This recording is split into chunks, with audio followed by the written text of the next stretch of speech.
Pakistani ISI, Pakistani জঙ্গি গোষ্ঠী, তারা বাংলাদেশে ঘাঁটি গড়ছে, লক্ষ্যবস্তু হচ্ছে ভারত।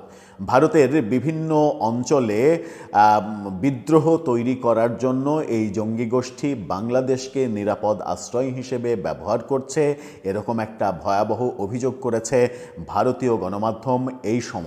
এই সময় এই গণমাধ্যমে কিছুদিন আগে বিএনপির মহাসচিব মির্জা ফখরুল ইসলাম আলমগীর সাক্ষাৎকার দিয়েছিলেন। সেই সাক্ষাৎকার নিয়ে যখন সমালোচনা হয়েছিল তখন মির্জা ফখরুল বলেছিলেন, আমি এটা বলিনি, আমি ওটা বলিনি, আমি এভাবে বলিনি, নানাভাবে বলার চেষ্টা করেছিলেন। তারপর থেকে বাংলাদেশে খুবই আলোচিত হয়ে যায় এই গণমাধ্যমটি।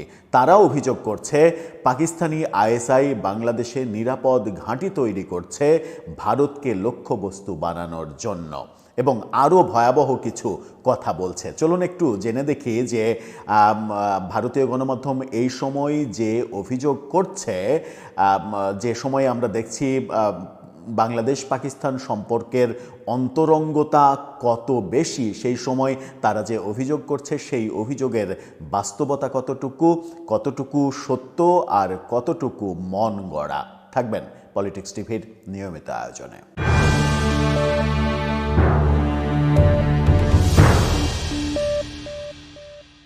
দর্শক, বলছিলাম ভারতীয় গণমাধ্যমের অভিযোগের কথা। তারা যে অভিযোগ করছে সেই অভিযোগের যদি আংশিকও সত্য হয়, সেটা বাংলাদেশের সার্বভৌমত্বের জন্য ভয়াবহ রকমের হুমকির ব্যাপার।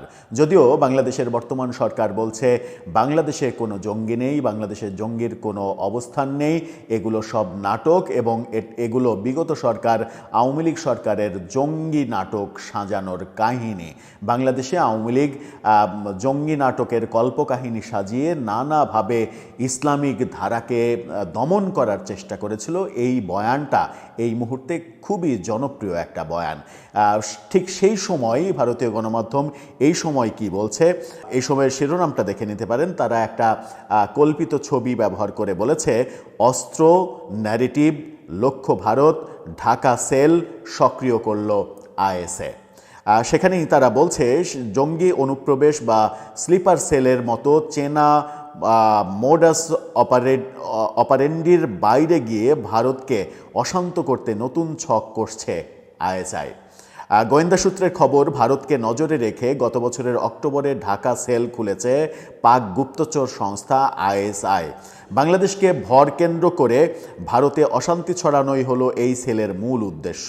আর এজন্য প্রথাগত সন্ত্রাসবাদের রাস্তা থেকে বেরিয়ে আইএসআই নির্ভর করছে ন্যারেটিভের ওপরে। জানা গিয়েছে পাকিস্তানের মাটি থেকে অপারেট করা এই সেল লিড করছেন আইএসআইয়ের ডিজি মেজর জেনারেল শহীদ আমির আফসার। গোয়েন্দা সূত্রের বক্তব্য, এই সেলই তৈরি করছে নতুন ছক, যার মধ্যে একটি নির্দিষ্ট প্যাটার্ন দেখা যাচ্ছে। মানে একটি নির্দিষ্ট পরিচিত প্যাটার্নে তারা এগোচ্ছে বলে বলছে এই সময়। কি সেই প্যাটার্ন? সেখানে বলা হচ্ছে, তদন্তকারীরা বলছেন বাংলাদেশ, শ্রীলঙ্কা, নেপাল এবং হালফিলের ইরান, মানে হালের যে ইরান, সব ক্ষেত্রে একটি বিশেষ প্যাটার্ন বা নির্দিষ্ট ধরন লক্ষ্য করা গিয়েছে। অর্থাৎ সরকারের বিরুদ্ধে যে বিদ্রোহ, বিপ্লব, সেটার কথা বলছে। কোনো একটি ন্যারেটিভকে কেন্দ্র করে এই সবকটি দেশে গৃহযুদ্ধের পরিস্থিতি তৈরি হয়েছে। তার ফল হিসেবে ভারতের তিন প্রতিবেশী বাংলাদেশ, শ্রীলঙ্কা ও নেপালের সরকার পড়েছে। আর্থিক ও প্রশাসনিক দিক থেকে তিন দেশই হয়েছে দুর্বল, নড়বড়ে, এবং এতটাই যে সেখানে আক্লেশে ঢুকে ঘাঁটি গড়তে পেরেছে আইএসআই এবং লস্কর জৈশের মতো জঙ্গি সংগঠনগুলো। অর্থাৎ এই তিন দেশের সাথে বাংলাদেশ, এই বাংলাদেশের মাটিতে তারা ঘাঁটি গাড়ছে, এরকম ভয়াবহ অভিযোগ তারা করছে।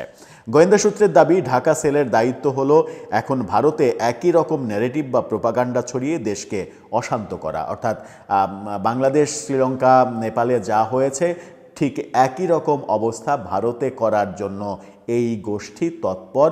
যে গোষ্ঠীর তৎপরতা বাংলাদেশ থেকে চালানো হচ্ছে, সেই অভিযোগটা তারা করছে। এক প্রতিরক্ষা বিশেষজ্ঞের কথায়, প্যাটার্ন এক, তার অর্থ হলো শত্রুও একটি দেশ। তাদের লক্ষ্য ভারতের চারপাশ যতটা সম্ভব অশান্ত করে তোলা। আন্তর্জাতিক সন্ত্রাসবাদ বিষয়ক এক বিশ্লেষক মনে করিয়ে দিচ্ছেন, 2014 শ্রীলঙ্কা এমন একটা প্যাটার্ন দেখা গিয়েছিল। শ্রীলঙ্কাতে ন্যারেটিভে ভর করে দক্ষিণ ভারতে হিংসা ছড়াতে পাকিস্তান সক্রিয় হয়েছিল শ্রীলঙ্কা থেকে। কলম্বোয় পাক হাই কমিশন ছিল এর শিকড়, কিন্তু NIA সেটা ভেস্তে দিয়েছে। সেই যাত্রায় শ্রীলঙ্কার পরে সেই যাত্রা ভারতকে টার্গেট করা হয়েছিল, সেটা নাকি তারা ভেস্তে দিতে পেরেছে। গোয়েন্দারা কি বলছে? গোয়েন্দা সূত্রের খবর, গত বছর জাতীয় তদন্তকারী সংস্থা NIA এর হাতে গ্রেপ্তার আনসারুল্লাহ বাংলা টিমের মাস্টারমাইন্ড সাদ রাডিকে গ্রেপ্তারের পরেই স্লিপার সেল তৈরির জন্য বাংলা ও অসমে জঙ্গিদের রিক্রুটমেন্ট ড্রাইভের খবর সামনে আসে। এরপরে গোয়েন্দাদের জালে ধরা পড়ে মিনারুল শেখ ও মোহাম্মদ আব্বাস আলী। তখন ছবিটা আরও স্পষ্ট হয়ে যায়। আর্থিকভাবে দুর্বল পরিবারের তরুণদের সাম্প্রদায়িক উস্কানি দিয়ে রিক্রুট করার ছক করছিল এই গোষ্ঠীটি। এই সংগঠনটি আড়ালে থেকে পরিচালনা করে লস্করে তৈয়বা। তবে সূত্রের খবর, গত বছরের নভেম্বরের পর থেকে নিয়ন্ত্রণ নিয়েছে ISIর ঢাকা সেল। ধৃতদের ফোন থেকে যে এনক্রিপ্টেড মেসেজ উদ্ধার করা হয়েছে তাতে এই যোগাযোগ স্পষ্ট হয়েছে। এই সূত্রে বাংলাদেশে ছাত্রনেতা শরীফ ওসমান হাদির হত্যার সঙ্গে সুকৌশলে ভারতের নাম জুড়ে দেওয়ার প্রচেষ্টাও তাৎপর্যপূর্ণ হয়ে ওঠে। অর্থাৎ তারা অভিযোগ করছে যে হাদি হত্যাকাণ্ডের সঙ্গে ভারতের নাম জুড়ে দেওয়ার সঙ্গেও ISIর কানেকশন থাকতে পারে। গোয়েন্দাদের বক্তব্য, এই চক্রান্তের সেই প্যাটার্নই প্রমাণিত হচ্ছে। মিথ্যা ন্যারেটিভ ছড়িয়ে ভারত বিদ্বেষের আগুন জ্বালানোর জ্বালানির যোগান দেয়া হচ্ছে। অর্থাৎ এই গোষ্ঠী ভারত বিরোধী যে ন্যারেটিভ বাংলাদেশে তৈরি হয়েছে সেই আগুনে নতুন করে ঘি ঢালছে এবং আরও উত্তপ্ত পরিস্থিতির তৈরি করছে। প্রতিরক্ষা নিয়ে রেড ল্যান্টার্ন অ্যানালিটিকা এবং এর প্রধান উপদেষ্টার বক্তব্য হচ্ছে, প্রতিরক্ষা নিয়ে গবেষণা সংস্থা রেড ল্যান্টার্নের প্রধান উপদেষ্টা অয়নজিৎ সেনের ব্যাখ্যা, এটা প্রমাণিত যে নিউক্লিয়ার অস্ত্রের থেকেও এখন শক্তিশালী ন্যারেটিভ অস্ত্র, অর্থাৎ ন্যারেটিভ অস্ত্রটা সবথেকে শক্তিশালী অস্ত্র। ন্যারেটিভ দিয়ে একটা জাতিকে প্রভাবিত করা যায় এবং মিথ্যা ন্যারেটিভ দিয়ে। সেটা পাকিস্তান যদি বুঝে থাকে তাহলে ভারতও বিলক্ষণ জানে। বাংলাদেশে যেভাবে ওরা জাঁকিয়ে বসেছে তাতে লক্ষ্য তো পরিষ্কার, কিন্তু চট করে একটা ন্যারেটিভে গোটা দেশে বিদ্রোহ ছড়িয়ে পড়বে। ভারতে তেমন ঠাঁই নেই, কারণ এখানে নানা মতাদর্শের গ্রহণযোগ্যতা রয়েছে। তাই ধর্মের তাস খেলেও খুব একটা সুবিধা করতে পারবে না ISI। অর্থাৎ ISI এখন ভারত বিরোধী মিশনে নেমেছে এবং তার ঘাঁটি হিসেবে ঢাকাকে ব্যবহার করছে। এই ভয়াবহ অভিযোগ তারা করছে। সূত্রের দাবি, ঢাকা সেলকে মজবুত করতে হালফিলে সক্রিয় হয়েছে পাকিস্তান। শাহিদ আমির আফসার ছাড়াও পাক সেনার একজন ব্রিগেডিয়ার, একজন কর্নেল এবং 4 জন মেজর পদমর্যাদার অফিসারকে এই সেলে রাখা হয়েছে। গত ডিসেম্বরে একেবারে শেষ দিকে আনা হয়েছে অবসরপ্রাপ্ত ব্রিগেডিয়ার জেনারেল, নামটা বলতে চায় না, মানে বাংলাদেশের একজন অবসরপ্রাপ্ত ব্রিগেডিয়ার জেনারেল, তার নাম এখানে জড়িয়ে ফেলছে এই সময়। বাংলাদেশের যেহেতু অবসরপ্রাপ্ত ব্রিগেডিয়ার জেনারেল এবং খুবই সেন্সিটিভ একটা নাম, সেই নামটা আমরা বলতে চাই না, একজনের কথা বলছে তারা। জানা গিয়েছে তার মূল কাজ হলো বাংলাদেশে সক্রিয় মৌলবাদী সংগঠনগুলোর সঙ্গে ঢাকা সেলের সমন্বয় স্থাপন করা। গত বছর অক্টোবরে ঢাকায় গিয়েছিলেন পাক সেনার জয়েন্ট চিফ অব স্টাফ কমিটির চেয়ারম্যান জেনারেল শাহির শামসাদ মির্জা। তারপরেই ঢাকা সেল তৈরি হয় রাতারাতি। অর্থাৎ পাকিস্তানি সামরিক কর্মকর্তারা ঢাকায় সফর করছে এই ভারত বিরোধী সেলটাকে তৈরি করার জন্য। এরকম ভয়াবহ অভিযোগ এই সময়ই তাদের এই রিপোর্টে বলছে, যেখানে ঢাকার একজন অবসরপ্রাপ্ত ব্রিগেডিয়ার জেনারেল যুক্ত রয়েছেন এবং যিনি বাংলাদেশের একটি দলের সঙ্গে, একটি রাজনৈতিক দলের সঙ্গেও, ডানপন্থী একটি রাজনৈতিক দলের সঙ্গেও জড়িত ঐতিহাসিকভাবে, এরকম ইঙ্গিত তারা দিচ্ছে। কিন্তু ব্যাপার হচ্ছে যে ব্যাপারটা কতটা সত্য। হ্যাঁ, বাংলাদেশে ভারত বিরোধী ন্যারেটিভ নানাভাবে ছড়ানো হচ্ছে। এই ন্যারেটিভটা বেশ শক্ত অবস্থান পেয়েছে। ভারত বিরোধিতা বাংলাদেশে একেবারে প্রতিষ্ঠিত হয়ে গেছে। আমরা দেখছি যে বাংলাদেশ, আমরা ভারতে খেলতে যাচ্ছি না, ভারতের সঙ্গে উত্তেজনা বাড়ছে, সেই উত্তেজনা ICCর সঙ্গে আমাদের সম্পর্ক খারাপ হচ্ছে। সবই কি তাহলে ISI তাদের পরিকল্পনা মতো কর্মকাণ্ড এগিয়ে নিচ্ছে?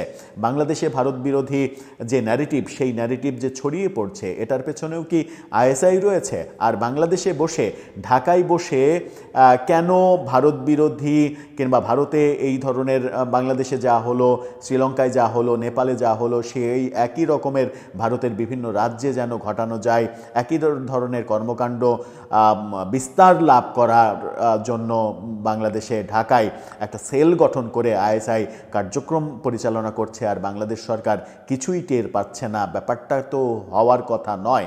বাংলাদেশ সরকারের তো এতটা অসচেতন হওয়ার কথা নয়, নাকি অতি উৎসাহী কেউ কেউ সরকারের অজান্তেই, সরকারকে পাশ কাটিয়েই এই ব্যাপারগুলো করছে।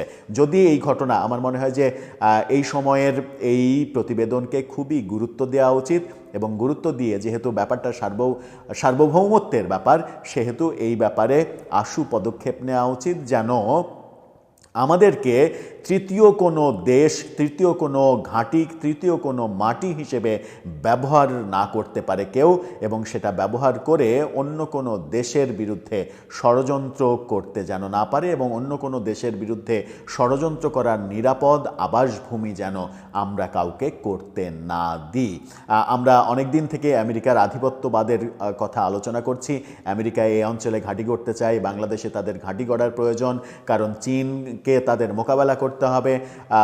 ভারত, চীন, এটা একটা বড় মাথা ব্যথার কারণ আমেরিকার।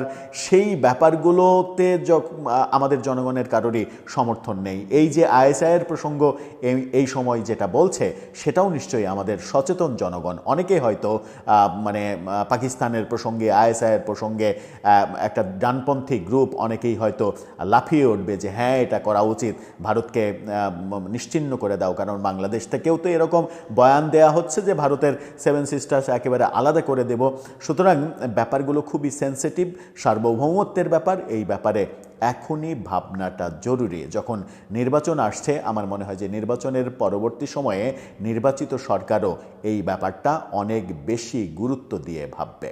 দর্শক, আপনার ভাবনা এ ব্যাপারে জানিয়ে লিখতে পারেন আমাদের কমেন্ট বক্সে।